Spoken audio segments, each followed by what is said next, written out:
Le Grand Matin Sud Radio, 7h-9h, Jean-Jacques Bourdin. Il est 7h13. Avant de commenter, essayons de comprendre et d'analyser ce qui se passe. Alice Apostoli est avec nous pour nous aider. Bonjour.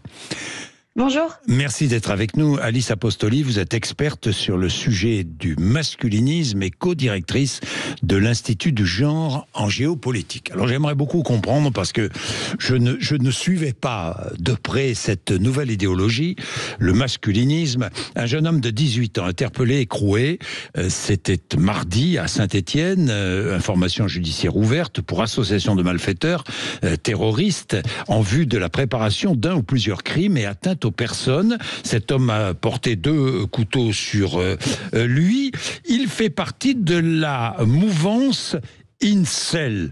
Incel, contraction, en français ça veut dire célibataire involontaire, c'est cela ?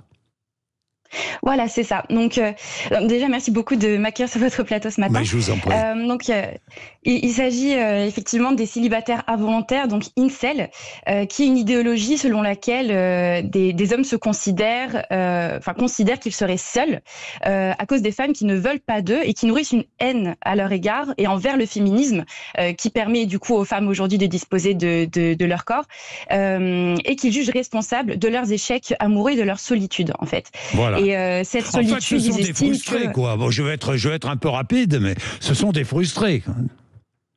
Alors, des frustrés qui ont le problème de se victimiser aussi. En fait, ils s'estiment opprimés biologiquement, opprimés sur la base de leur apparence physique, et donc ils vivent ça comme une discrimination, et ce sentiment d'injustice fait qu'ils se perçoivent comme victimes dans une société qui est supposément dominée par les femmes, qui leur refusent sexe et relations amoureuses, et ce sexe et ces relations amoureuses, ils considèrent ça comme un besoin vital et donc comme un dû. Et donc, cette haine envers les femmes, elle est nourrie par une volonté de domination, de soumission de la femme et de leur corps. Voilà, ils estiment que 80% des femmes vont être en compétition pour avoir des relations avec 20% des hommes. Voilà, 20% des hommes qui, selon eux, répondraient strictement à une définition très étriquée de la masculinité, c'est-à-dire des hommes très beaux, très forts, très riches aussi. Et c'est pour ça que beaucoup de jeunes hommes sur les réseaux sociaux tombent un petit peu dans cette bulle incel. C'est parce que ça commence avec des contenus vidéo sur TikTok ou sur Twitter qui vont parler de développement personnel, qui vont parler musculation, qui vont parler comment draguer une fille à travers parfois la manipulation, voire la contrainte. Et en fait, c'est à travers ces sujets-là que la bulle algorithmique va se radicaliser et finalement va proposer du contenu violemment misogyne à ces jeunes internautes. Alors, c'est une idéologie, je le répète, c'est bien une idéologie. Ce n'est pas un phénomène isolé, une stratégie politique qui a des relais puissants à droite et à l'extrême droite.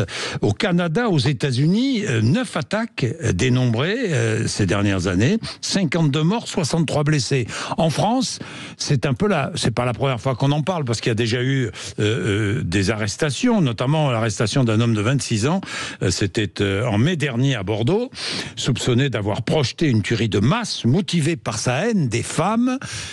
Ça s'étend, Alice ? Alors, est-ce que ça s'étend ? Oui, en fait, c'est une idéologie qui est assez fluide, qui est internationale, c'est-à-dire que vu qu'elle se diffuse principalement sur les réseaux sociaux aujourd'hui, c'est une idéologie qui connaît pas vraiment de limites. Et donc, est-ce qu'elle s'étend ? J'ai envie de dire oui, dans le sens où on n'a pas de données sur, il n'y a pas de carte de membres, donc c'est difficile à estimer le nombre d'adhérents à cette idéologie. En revanche, on peut constater une croissance d'intérêt très inquiétante pour ce genre de contenu, parce que c'est des contenus qui sont viraux par adhésion et par colère aussi. Hein. Bien sûr. C'est profitable pour le créateur de contenu et pour les plateformes des réseaux sociaux, ce genre de contenu. Mais on peut aussi remarquer une croissance d'intérêt, comme vous l'avez souligné, pour une croissance dans les intentions de vote des jeunes hommes vers la droite et l'extrême droite sur la base de cette adhérence à des idéologies masculinistes. Pas forcément incel, mais masculinistes en règle générale. Oui, ils estiment, ces masculinistes, que les femmes refusent aux hommes la sexualité à laquelle ils devraient avoir droit. Voilà, c'est ça. Donc, ces genres de positionnements, c'est des débats autour des droits à la santé sexuelle et reproductive, des positionnements contre les violences sexistes et sexuelles.